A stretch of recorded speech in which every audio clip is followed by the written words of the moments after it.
El Consejo Político Federal, aunque luego cambiará el nombre, como aprobamos el otro día los estatutos, se ha reunido y ha debatido, ha tratado dos puntos, que es lo que se mandó en el orden del día, que era, en primer lugar, la elección del coordinador y, en segundo lugar, una propuesta de ejecutiva transitoria hasta que se ratifiquen los próximos órganos. Comunicaros que esa propuesta ejecutiva se ha aprobado por unanimidad y comunicaros que el coordinador federal de Izquierda Unida ha sido elegido Alberto Garzón con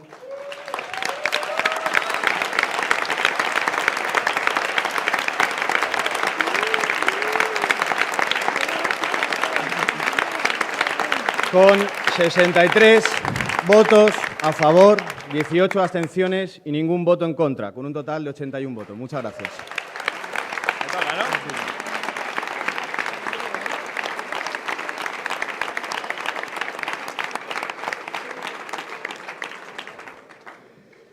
Bueno, buenas tardes a todos, a todas. En primer lugar, muchas gracias por estar aquí, muchas gracias por haber acudido a esta asamblea, muchas gracias por simbolizar y representar lo que estamos haciendo hoy aquí, una organización absolutamente necesaria para nuestro país, absolutamente necesaria para la clase trabajadora y las clases populares. Muchas gracias por mantener viva esa llama de la defensa de los derechos humanos, esa llama que ha hecho posible esta organización y también esta asamblea. Muchas gracias también, desde luego, al servicio técnico. Al servicio técnico darle las gracias porque muchas veces... No tenemos agua, ¿verdad?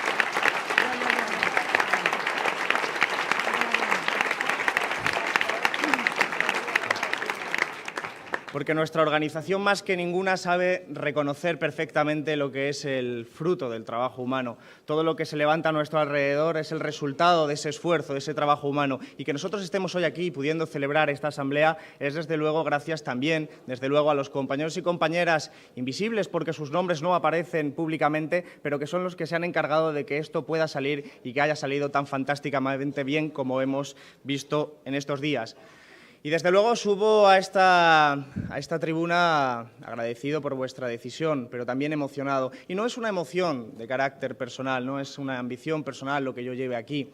Llevo desde luego la emoción de haber contemplado y haber podido reflexionar en este fin de semana sobre todo lo que ha sucedido, lo que nos ha sucedido en los últimos años. Hemos pasado momentos muy duros en esta organización, hemos pasado momentos turbios, momentos turbulentos, momentos en los que el suelo que nos sostiene parecía moverse y parecía que nos desplomaba. Momentos en el que en el imaginario social, ahí fuera, en la calle, decía que Izquierda Unida había desaparecido, que decía que ya no teníamos el apoyo de las clases populares. Hubo quien también teorizó la hipótesis de que Izquierda Unida estaba agotada y que Izquierda Unida había desaparecido. Y hubo quien saltó, vaya que sí saltó, también de este barco. Pero también éramos muchos más los que nos quedamos, éramos muchos más los que nos quedamos con nuestros principios, nuestras convicciones, demostrando la firmeza ideológica.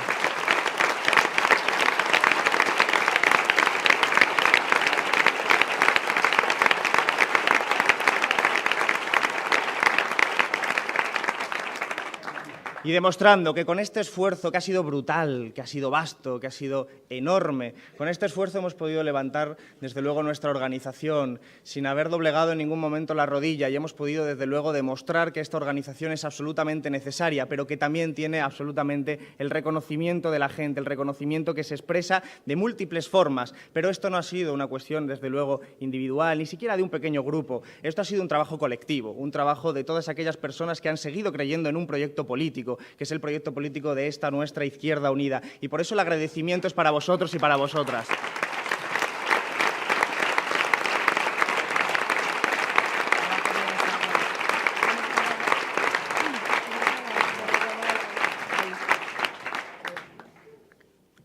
Perdona.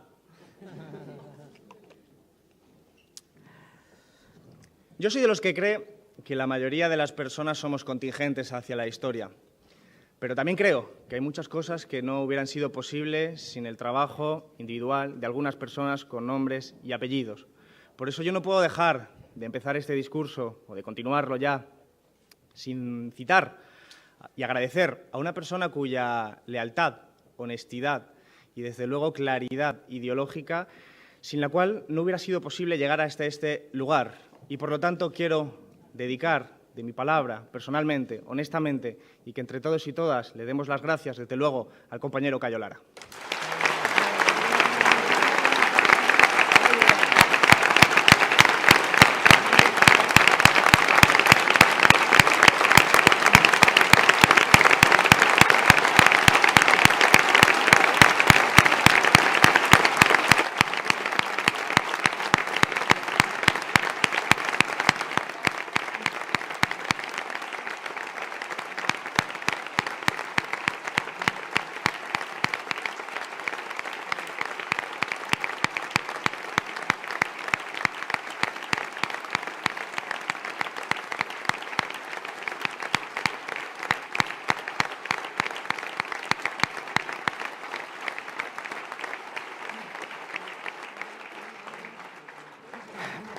Lo recordaba ayer con unos amigos y amigas que yo conocí a Cayo Lara en la mitad de la campaña electoral. Yo ya había sido elegido candidato a diputado por Málaga y después en el Congreso fue la segunda vez que le vi prácticamente y estuvimos hablando y se le ocurrió decir algo que igual, Cayo, no te acuerdas, que fue, me dijiste, aprende todo esto porque vas a ser coordinador. Poca broma.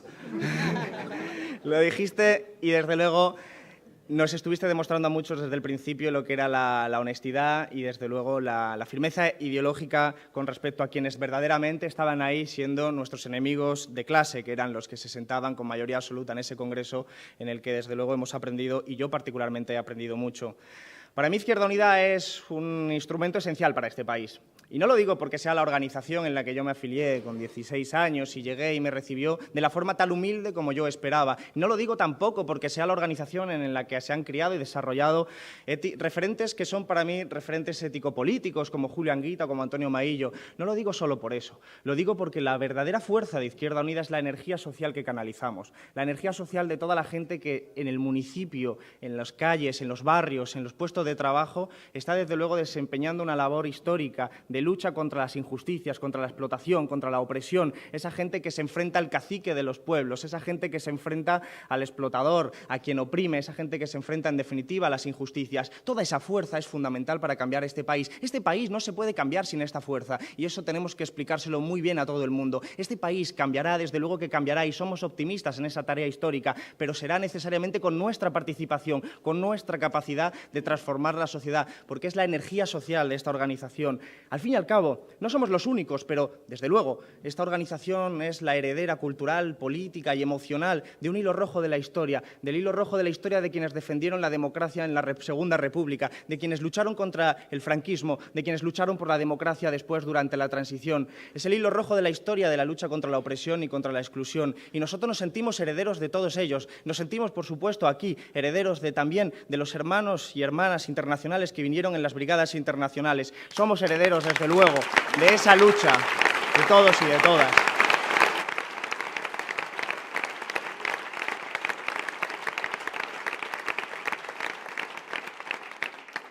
Izquierda Unida cumple 30 años, ha cumplido ya 30 años.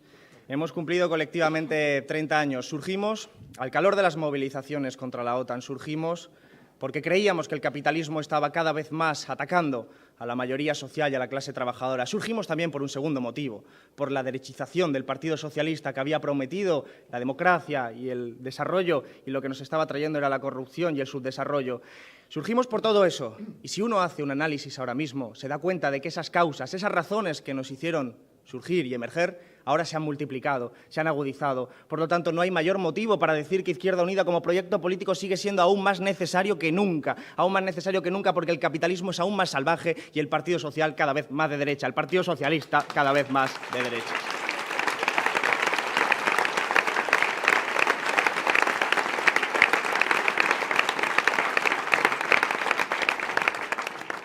Y, sin embargo, 30 años después también sabemos que nuestra sociedad ha mutado, ha cambiado. Y también aplicamos ese principio biológico que dice que todo lo que no se regenera se degenera. Y nosotros no queremos que se degenere nuestra organización. Queremos continuamente adaptarla a los fines que nosotros creemos que son necesarios. Y por eso creo que tenemos que hacer un diagnóstico siempre necesario de lo que son los cambios en nuestra sociedad, una sociedad que ha mutado, que ha cambiado en las últimas décadas como efecto de la globalización, del empobrecimiento en el que el capitalismo está sometiendo a los territorios, de que está sometiendo a las clases populares. El capitalismo se extiende como si fuera una mancha pegajosa, invadiendo cada vez más las relaciones sociales, las relaciones laborales, pero también las relaciones de ocio, del tiempo. Y eso está implicando no solo cambios materiales, está implicando una pobreza que tiene que ver también con el empobrecimiento material, inmaterial, cultural, cómo afecta al carácter, cómo impide el desarrollo de la vida misma. Y esos son los desarrollos de la propia lógica del capitalismo. Nosotros creemos que esa sinrazón es precisamente el capitalismo, que nos está llevando a que en nuestras tierras, en nuestros pueblos de Europa, cada vez más gente esté desprotegidas ante un nuevo Dios, el Dios llamado mercado, con su criterio irracional que nos dice cómo tenemos que trabajar, cómo tenemos que vivir, cómo tenemos que disfrutar o más bien padecer incluso a veces nuestro ocio. Contra eso nos rebelamos contra ese sistema económico, contra ese sistema que llamamos capitalismo y que nos quiere convertir en nuevos esclavos, en precarios, en miserables, abandonados a la suerte de ese mercado. ¿Qué son si no los despidos colectivos que estamos sufriendo a lo largo de toda Europa, de este país desindustrializado por los gobernantes, de este país que nos han querido convertir en periferia, en una economía dependiente de centros industriales en otras partes del mundo? ¿Qué son si no aquellos compañeros y compañeras que están luchando contra los ERES en Navantia, en Altadis, desde Coca-Cola, Movistar, contra la precariedad? El 13% de los trabajadores hoy en día son trabajadores pobres que no superan el umbral de la pobreza. Ese es el designio que nos está dejando este capitalismo en la fase histórica actual. Hoy, como en el siglo XIX, no es suficiente con tener un trabajo para poder sobrevivir. El capital se está reorganizando. Esta es la ofensiva que tiene el capital, la de empobrecernos, la de construir un orden social donde seamos cada vez más precarios y más miserables. El conflicto capital-trabajo se ha agudizado, a nadie le cabe ninguna duda. Se ha agudizado en todos los niveles. Están intentando que naturalicemos que somos meros esclavos de quien tiene la capacidad de contratarnos y de, en todo caso, que encima le tengamos que dar las gracias. Esa es la nueva ofensiva del capital. No es diferente a otras, pero se está dando ya después de 30 años de ofensiva neoliberal en toda Europa. Y, sobre todo, estamos viendo cómo eso provoca miseria, desigualdad y pobreza. En nuestro país, ahora mismo, hay más de 1,5 millones de hogares con todos sus miembros en el paro. Y eso tiene consecuencias materiales e inmateriales. Y contra esa cuestión, contra ese fenómeno es contra el que nosotros luchamos, porque la crisis arroja al desempleo a los más desfavorecidos, arroja al desempleo y a la miseria a aquellos que no tienen con qué protegerse. Y nuestro objetivo político de esta organización es, sin duda, proteger a nuestra gente, a nuestra clase, a los que sufren la crisis en toda y cada una de sus manifestaciones. Por eso nosotros seguimos diciendo que es verdad que la clase trabajadora se ha fragmentado, pero que es mentira que la clase trabajadora haya desaparecido.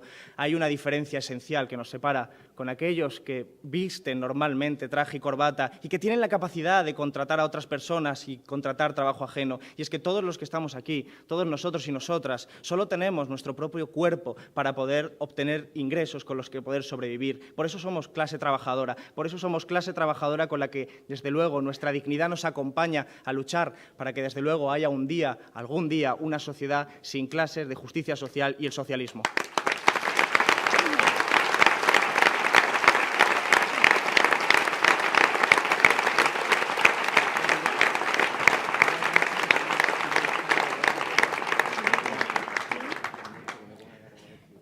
Allá donde haya explotación y opresión, desde luego habrá resistencia, y donde haya resistencia estaremos, desde luego, nosotros y nosotras luchando para salir de ese reino de la necesidad y entrar en el reino de la libertad.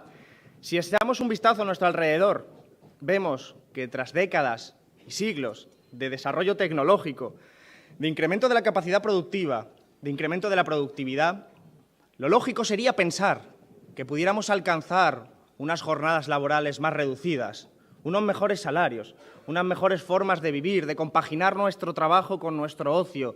Y, sin embargo, lo que vemos es todo lo contrario. Lo que vemos es que nos suben las jornadas laborales, lo que vemos es que nos bajan los salarios, lo que vemos es continuamente lo contrario. Y la única explicación para que ocurra esta enorme paradoja se llama capitalismo, su lógica incesante, que todo lo mercantiliza, al ser humano, al que nos intentan reducir al mismo concepto de recurso humano. Nosotros no somos recursos humanos, somos personas con dignidad que defendemos, desde luego, nuestros puestos de trabajo, que defendemos nuestra propia esencia humana.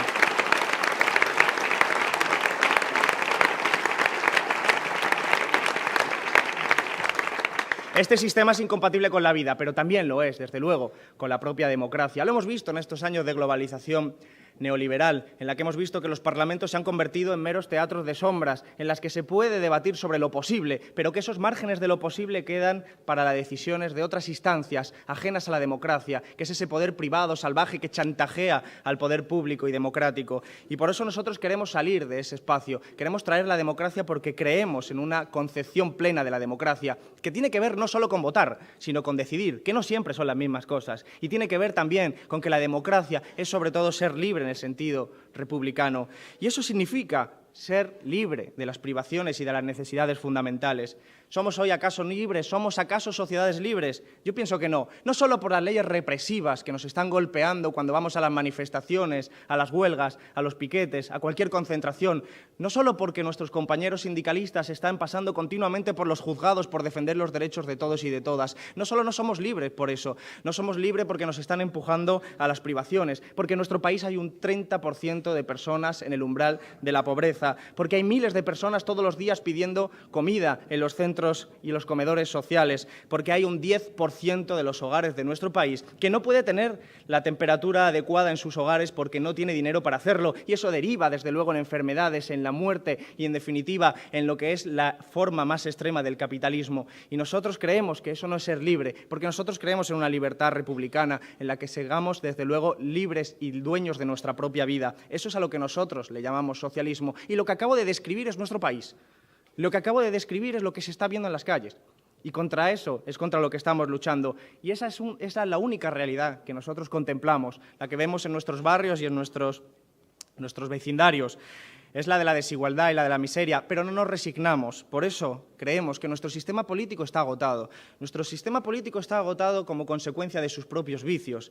No solo la propia corrupción, que desde luego juega un papel de lubricante de los beneficios de aquella oligarquía política y económica que se ha enriquecido durante décadas con el trabajo de la mayoría social. Creemos que el crimen organizado se ha institucionalizado en nuestro país y que el partido político más corrupto de la Unión Europea, que es el Partido Popular, gobierna ahora en funciones y se ha institucionalizado y naturalizado, y tenemos un enorme reto que afrontar, y es cambiar todo eso. Pero por eso quiero primero hacer aquí también una mención a todos los concejales y las concejales que habéis luchado contra la corrupción en los lugares más difíciles, que son los municipios.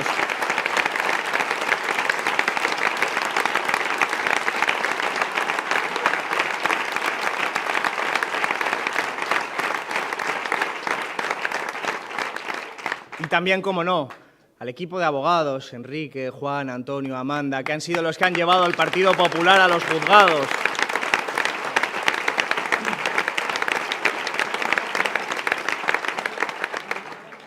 La corrupción no deja de ser un síntoma de un sistema político que la ha tolerado, la ha promovido y ha aunado los intereses de esa oligarquía económica y política. Nosotros creemos que ese sistema, el sistema actual, está agotado. Y por eso no queremos reformas, queremos un sistema nuevo. Por eso decimos que queremos una ruptura democrática, porque la clase trabajadora, las clases populares, necesitamos nuevas instituciones políticas y económicas para poder vivir con dignidad. Y por eso no queremos aceptar las reformas cosméticas, ni tampoco una de sus versiones que nos intentaron vender hace muy poquito tiempo, que fue la del Partido Socialista y Ciudadanos. Nosotros no queremos solo un cambio de gobierno, queremos un cambio de las políticas, queremos una sociedad diferente. No queremos ni nos conformamos solo con cambio de caras, queremos cambio de políticas, y por eso, desde luego, seguiremos siendo coherentes en nuestra defensa de las políticas en favor de las clases populares. Queremos un sistema político y económico que cambie el rumbo suicida que estamos llevando. Y los compañeros de Internacional han hablado prácticamente todos de esa cuestión, del rumbo suicida. Ese rumbo suicida que está alimentando el fascismo, como está sucediendo en gran parte de Europa. Porque la crisis y la gestión neoliberal de la crisis está empujando a la desesperación y a la frustración a las clases populares. Y en muchos lugares es precisamente la extrema derecha la que está nutriéndose sus votos de esa desesperación y esa frustración. Y nosotros somos conscientes que el fascismo es el hijo legítimo del liberalismo, la última trinchera que le puede permitir salvar la bolsa. Y por eso nosotros decimos, la canalización de la frustración, de la rabia, tiene que hacerse siempre de acuerdo a los principios y valores de la izquierda. Convenzamos, hagamos pedagogía a toda la gente que sufre la crisis, de las víctimas de la crisis, para que nos autoorganicemos, para que frenemos al fascismo y frenemos a su padre, el capitalismo salvaje neoliberal que está asolando nuestras sociedades europeas.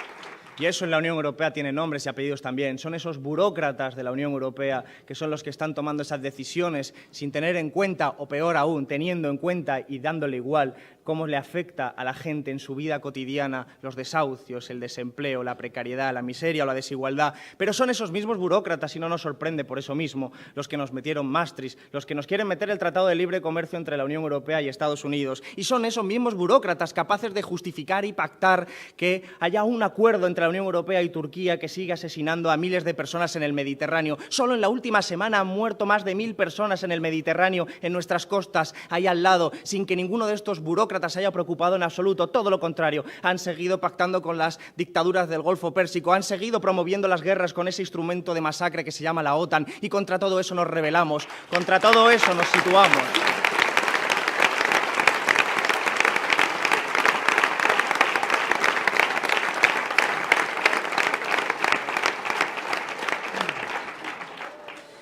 Y hacemos la política desde los principios y los valores. Creemos en los valores de la Ilustración, en la libertad, la igualdad, la fraternidad, los derechos humanos, porque creemos que hoy, desde luego, hay que defender una política de la ética de la convicción, como le gusta decir al compañero Maillo, la política como ejercicio de la ética de lo colectivo. Solía decir también una persona que ayer hubiera cumplido 73 años, que era Paco Fernández Buey, y creo que en su memoria tenemos que seguir defendiéndolo.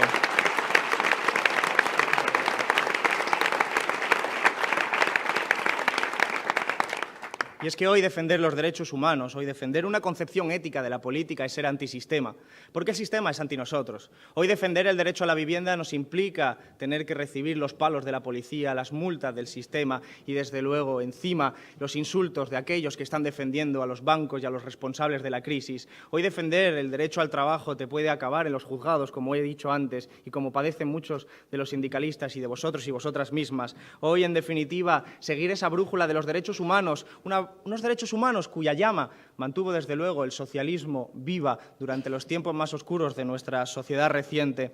Y nosotros creemos que por esa misma razón, porque defendemos los derechos humanos, somos revolucionarios en un mundo en el que defender los derechos humanos es, desde luego, ir contra un sistema criminal que naturaliza y normaliza lo que es, desde luego, el crimen cotidiano. Y creemos al mismo tiempo también que este sistema económico es un sistema económico que destruye nuestro entorno natural, que despilfarra nuestros recursos, que nos condena al cambio climático y que destruye también la propia biodiversidad. No hay nada tan absurdo como hacer esto mismo, no hay nada tan absurdo como acabar con el planeta que nos da sostén. No hay nada tan irracional como precisamente hacer un ejercicio de deterioro profundo del planeta y condenar, por lo tanto, a las generaciones siguientes a no tener un lugar donde vivir.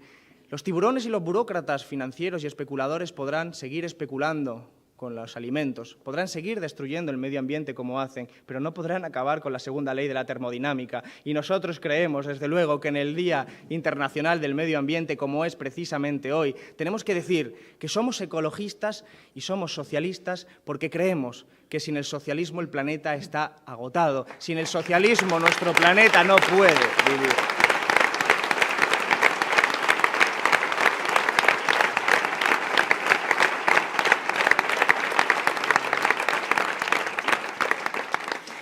Sin embargo, hay otro fenómeno que no es responsabilidad del capitalismo, aunque el capitalismo se aproveche.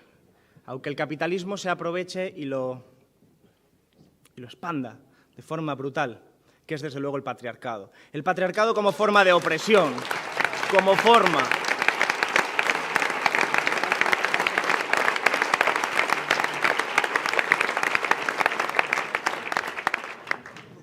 El patriarcado como forma de opresión del hombre sobre la mujer, desde sus formas aparentemente más inofensivas, pero igualmente eficaces del uso del lenguaje, de los micromachismos, hasta la forma más extrema que es, desde luego, el asesinato de las mujeres. Contra ese patriarcado también luchamos y seguimos defendiendo, desde luego, esa concepción feminista, que no es un apartado en un programa electoral, que es una actitud, una filosofía, una cultura política transversal que esta organización hace suya, bandera, identidad, un tronco y un eje vertebrador de nuestra política política en todos los aspectos, porque sabemos que sin feminismo tampoco podremos alcanzar una sociedad justa, porque sabemos que no es justo que la mujer cobre menos que el hombre por el mismo trabajo, porque sabemos que no es justo que sea la mujer la que tenga que sostener prácticamente en exclusiva el sostén de la vida de la gente más mayor, porque sabemos que no es justo que sea la mujer la que está sufriendo especialmente las consecuencias de la crisis, y porque creemos que desde luego tenemos que seguir reclamando que nuestras feministas, nuestras mujeres y nuestros hombres feministas de esta organización siguen siendo, en realidad, aquellas hijas de las brujas que no pudieron quemar, aquellas hijas de las brujas que no pudieron quemar,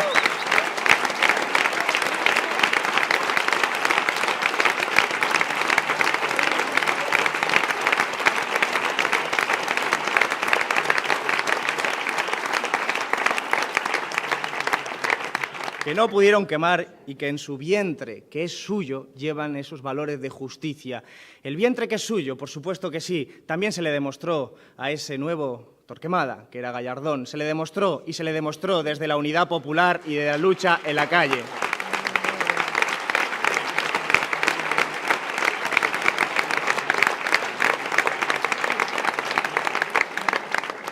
Aquella victoria contra aquella ley infame se consiguió en la calle.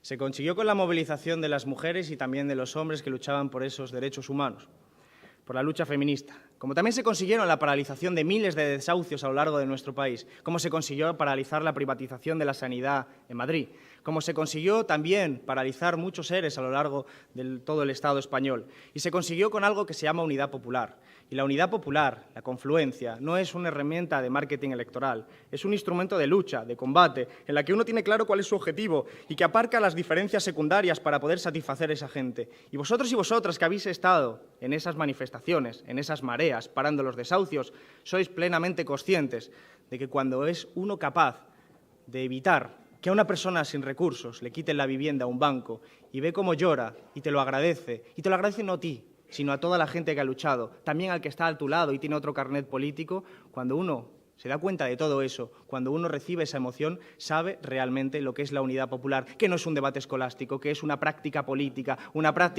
en la calle, y no es un debate de ningún tipo de academicismo.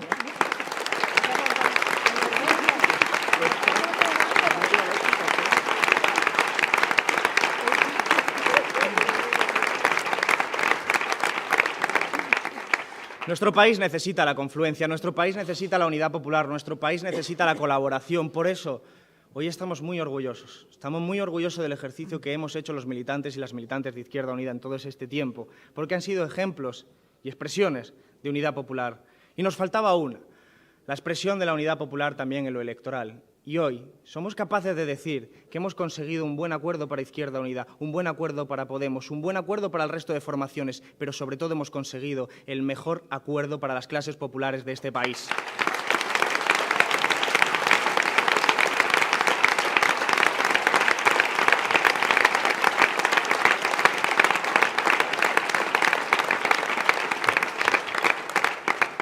Y esta nueva dirección de Izquierda Unida afronta todos estos retos. Sabemos que somos una dirección que va a navegar con todos los militantes y las militantes en tiempos de incertidumbre, en los que ha cambiado la nueva temporalidad, en los que la contingencia y la incertidumbre es, desde luego, parece que la tónica dominante frente a otros tiempos en los que parecía había un poco más de estabilidad, quizás solo un poco más. Pero lo cierto es que tenemos unos retos enormes como organización, pero sobre todo como país, porque nos jugamos ese orden social. Y esta dirección tiene que afrontarlo desde esos valores y principios. La política ya ha sido aprobada, esta Asamblea ha aprobado la política, pero nosotros sabemos que esta dirección, esta lista mayoritaria, no puede hablar solo como lista mayoritaria, habla como organización. Por eso hemos trabajado una ejecutiva y trabajaremos continuamente sabiendo que las otras listas, aunque haya diferencias, son nuestra gente, que nosotros y nosotras somos un proyecto político.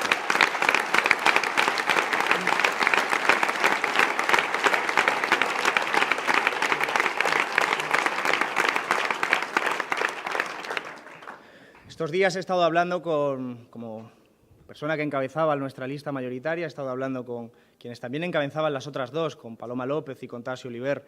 Y yo lo que quiero deciros es lo que ya os he dicho en privado.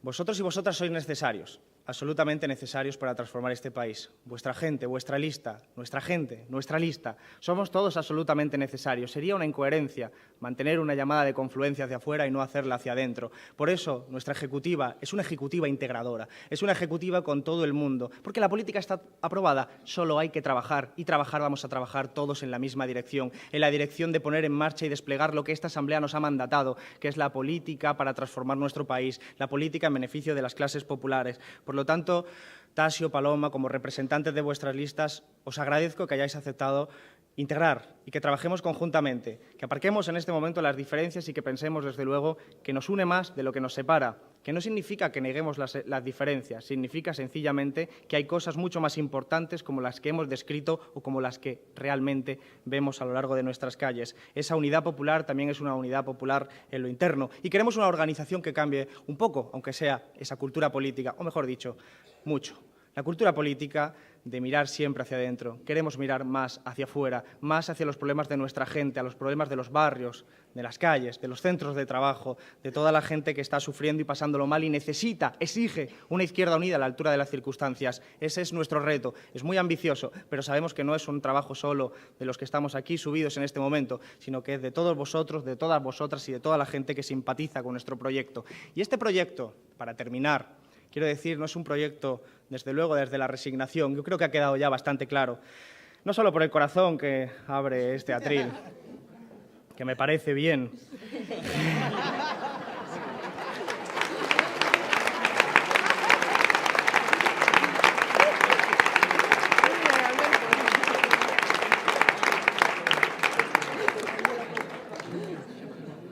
Sino porque sí que expresa, y esa es una de sus ventajas, una concepción alegre de la política, una concepción optimista de la política. Y justo choca mucho con aquellos que están iniciando esta precampaña y campaña electoral, como es el Partido Popular y Ciudadanos, que están haciendo una campaña del miedo, elevando ya esas banderas anticomunistas para decir a la población que vienen los malos, que vienen los rojos, que vienen los comunistas. Pero lo cierto es que no creo que funcione, porque ¿acaso nosotros y nosotras, los de la candidatura de Unidos Podemos, la coalición Podemos, Izquierda Unida, ¿acaso nosotros damos miedo?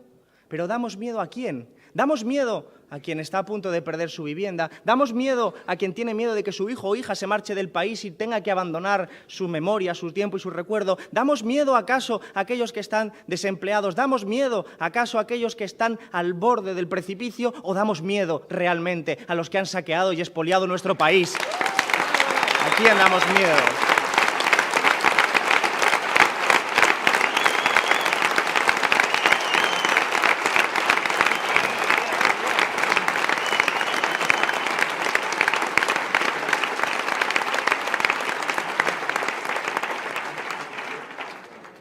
Hemos ganado ya en muchos aspectos. Creemos que las batallas políticas no son solo batallas electorales, son sobre todo batallas culturales. Decía Fredric Jameson, en una cita muy famosa, que a veces es más fácil imaginar el fin del mundo que el fin del capitalismo. Algo de eso ya está cambiando. Algo de eso ya está cambiando porque en nuestras cabezas ya albergamos una esperanza. Albergamos la esperanza de un mundo de justicia social, albergamos la esperanza de un mundo diferente, albergamos la esperanza de tener que afrontar, desde luego, retos que nos permitan vivir en esa libertad republicana, en las que las necesidades básicas están satisfechas, en la que cada familia puede desplegar todas las opciones que les parezca oportuno para vivir con dignidad. Creo que eso se ha ganado esa sensación de que efectivamente es posible construir un mundo diferente. Y eso es una victoria cultural, una victoria contra ese virus neoliberal que ha ido carcomiendo nuestras cabezas durante mucho tiempo por los medios de propaganda y difusión del propio capitalismo. Nosotros somos conscientes de que esa es nuestra tarea, la pedagogía, convencer a nuestros amigos, familiares, vecinos, de que esta es una tarea que nos incumbe a todos y a todas. Se da una paradoja siempre en los ámbitos electorales, y es que son los barrios populares los que menos votan, y son los barrios ricos los que más votan. En realidad no es una paradoja, es una lógica habitual, pero si revertimos todo eso, seremos capaces también de ganar en lo electoral lo que ya estamos ganando en las conciencias, y es efectivamente imaginar que otro mundo no solo es posible, sino que otro mundo es absolutamente necesario. Y creo que albergamos esa esperanza desde los fundamentos, desde el rigor, desde la solvencia y también desde esa nueva actitud. Esta organización lo ha pasado muy mal y empecé diciendo esto. Esta organización hemos vencido desde una lógica y una ética de la resistencia, pero es momento de dar un paso hacia adelante. Es momento de pasar hacia una ética de la victoria, hacia una ética que nos permita construir desde luego esa sociedad que estamos imaginando. Y creo que es perfectamente posible. La de ganar en las instituciones y en las conciencias, la de no conformarnos con un gobierno diferente, sino con un gobierno que cambie las políticas. Yo solo os pregunto, ¿somos capaces de imaginar que esta candidatura gobernase ese país? Imaginaros solo por un momento que ganásemos, que conformásemos un gobierno, que tuviéramos las conciencias en la calle, a la gente movilizada y que la primera acción fuera paralizar todos los desahucios. ¿Cuánto habríamos ganado como sociedad? ¿Cuánto habríamos ganado ya como país? Y creo realmente que eso es lo que tenemos que hacer. Termino con una frase de un señor al que admiro, que dijo que era mucho mejor un coro victorioso que un solo fúnebre.